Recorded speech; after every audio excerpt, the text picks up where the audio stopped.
திருமணி முத்தாரை நாம் நிறைவேற்றவில்லை என்று சொன்னால் வேறு யாராலும் நிறைவேற்ற முடியாது. திருமணி முத்தாறு தண்ணி நம்முடைய ஏரிகளுக்கு வர வேண்டும். அப்படிப்பட்ட உறுதிமொழியை உங்கள் முன்னால் இன்றைக்கு நான் எடுத்துக் கொள்ளுகின்றேன். RN ரவி கவர்னர் ஏதாவது பண்ண முடியுதா? ஓடியா போயிட்டாரா தானே அங்க மேற்கு வங்காளத்துக்கு. அங்க போய் சொல்றாரு தமிழ்நாட்டில் பெண்கள் எல்லாம் பாதுகாப்பா இருக்காங்க. அதே சமயத்திலே பாரதிய ஜனதா கட்சி தமிழ்நாட்டுக்குள்ளே வந்து மத கலவரத்தை ஏற்படுத்தி நம்முடைய மக்களுடைய அமைதியை கெடுத்துவிடக் கூடாது என்று சொன்னால் எப்படி வேண்டுமானாலும் எதிர்க்கக்கூடியவர் நம்முடைய முதலமைச்சர். எவ்வளவு வேலைகளை செய்தாலும் என்னுடைய கனவு என்பது இந்த மல்லசமுத்திரத்தை தனி தாலுக்காவாக ஆக்க வேண்டும் என்பதுதான். முதலமைச்சரோ துணை முதலமைச்சரோ எப்ப வேணாலும் நமக்கு சந்திக்கக்கூடிய அந்த வாய்ப்பு இருக்கு. எப்ப கேட்டாலுமே 5 ஆண்டு காலத்திலே முதலமைச்சரை பார்க்க வேண்டும் என்று நினைத்து நான் பார்க்காமல் இருந்ததே கிடையாது.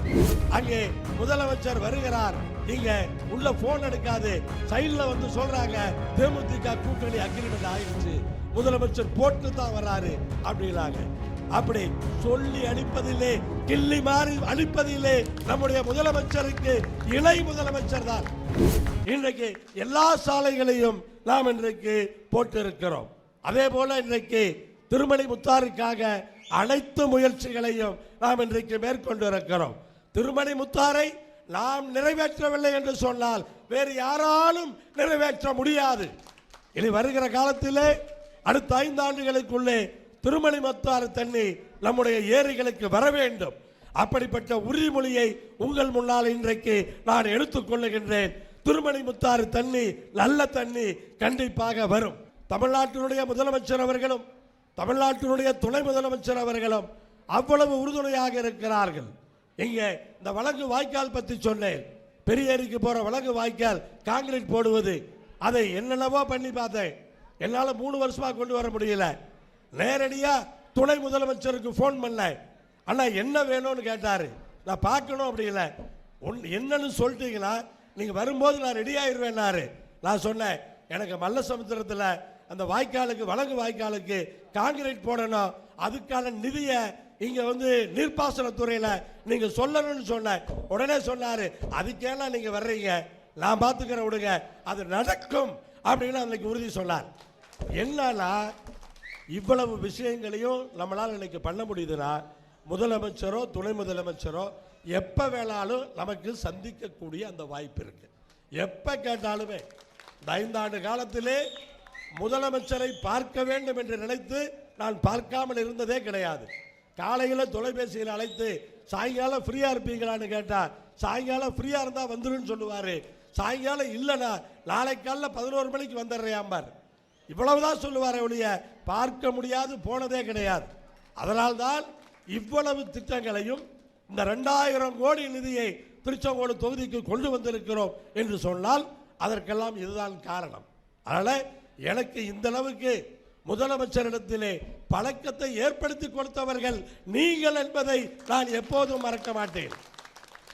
இன்றைக்கு நம்முடைய முதலமைச்சரை பொறுத்தவரை நீங்கள் பார்த்து கொண்டே இருக்கிறீர்கள்.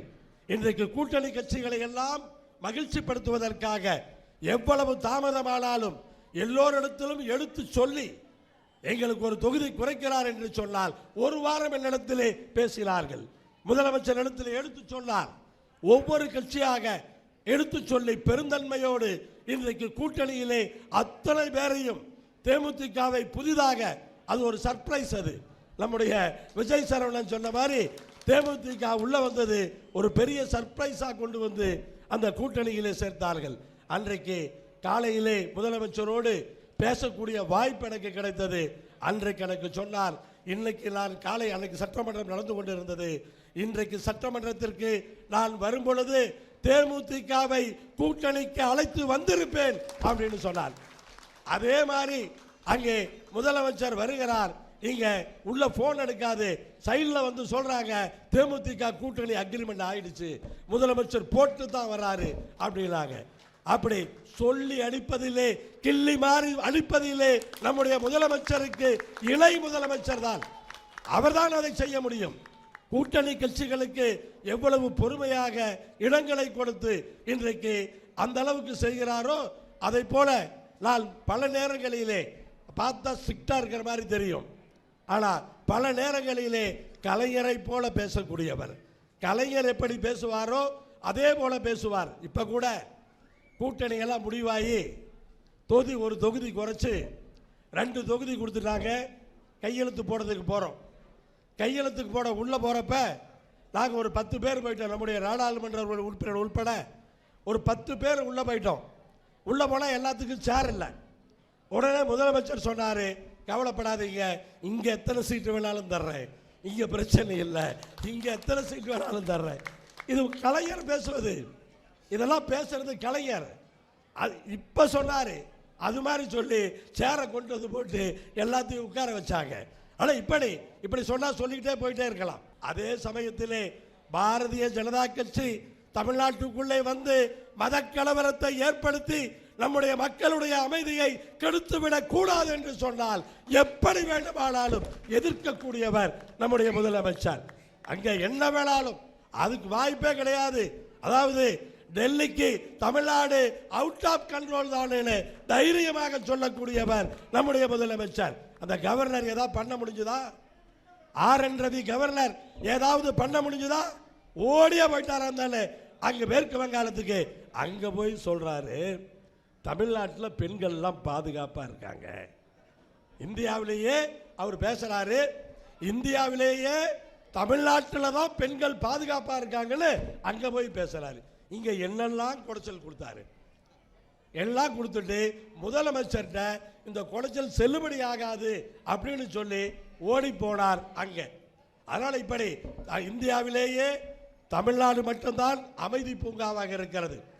பாரதிய ஜனதா கட்சி உள்ளே வந்தால் மத கலவரம், எல்லா ஊர்லயும் கலவரமா இருக்கும். இன்னைக்கு தமிழ்நாடு இவ்வளவு அமைதி பூங்காவாக இருக்கிறது. நீங்க சும்மா எதிர்கட்சிகள் சொல்லுவாங்க சட்டம் ஒழுங்கு பிரச்சனை இதெல்லாம் சொல்லுவாங்க. நம்ம ஊர்ல என்னங்க சட்டம் ஒழுங்கு பிரச்சனை சொல்லுங்க? திருச்செங்கோடு சட்டமன்ற தொகுதியில் என்ன சட்ட ஒழுங்கு பிரச்சனை வந்தது? என்ன வன்முறை வந்தது? குடும்ப தகராறுல ஒரு பிரச்சனை வந்தா அது சட்டம் ஒழுங்கு பிரச்சனையா? நடவடிக்கை எடுத்துக்காம இருந்தா சரி. எதுல நடவடிக்கை எடுக்கல? எங்கேயாவது நான் டிவியில பார்த்தோன்னு முதலமைச்சர் சொன்னாரா? சட்டமன்றம் நடக்கிறப்ப காலையில் அது எழுப்பினாங்கன்னு சொன்னார். உடனடியாக அதற்கு பதிலை கொடுக்கக்கூடியவர் நம்முடைய முதலமைச்சர் அவர்கள். அப்படிப்பட்டவருடைய தலைமையிலே நம்முடைய மதச்சார்பற்ற முற்போக்கு கூட்டணி இன்றைக்கு அமைந்திருக்கிறது.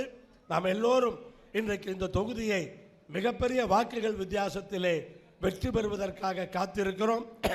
40,000 50,000 ஒரு பெரிய இலக்கு அல்ல.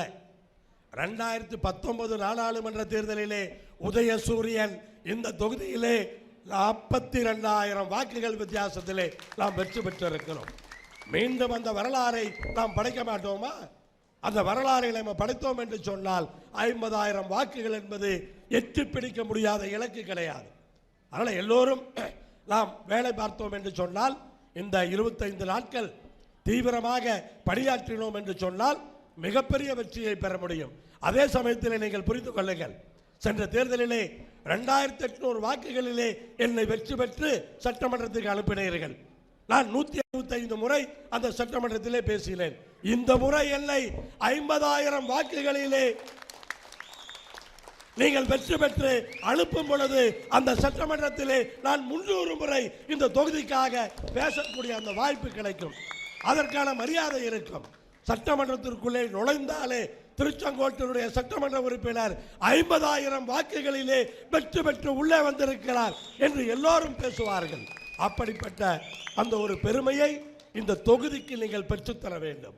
எவ்வளவு வேலைகளை செய்தாலும் என்னுடைய கனவு என்பது இந்த மல்லசமுத்திரத்தை தனி தாலுக்காவாக ஆக்க வேண்டும் என்பதுதான்.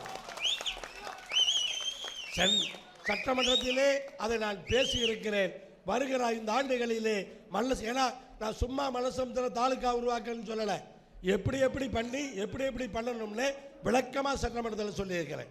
அதனால இன்றைக்கு மல்லசமுத்திரத்தை தனி தாலுக்காக வருகிற 5 ஆண்டுகளிலே நாம் செய்வோம் என்று சொல்லி மல்லசமுத்திரம் தாலுக்கா மட்டுமல்ல திருச்செங்கோட்டை மாவட்டமாக மாற்றுவதற்கும் நாம் உரிய பணிகளை செய்வோம் என்ற அந்த உறுதியை சொல்லி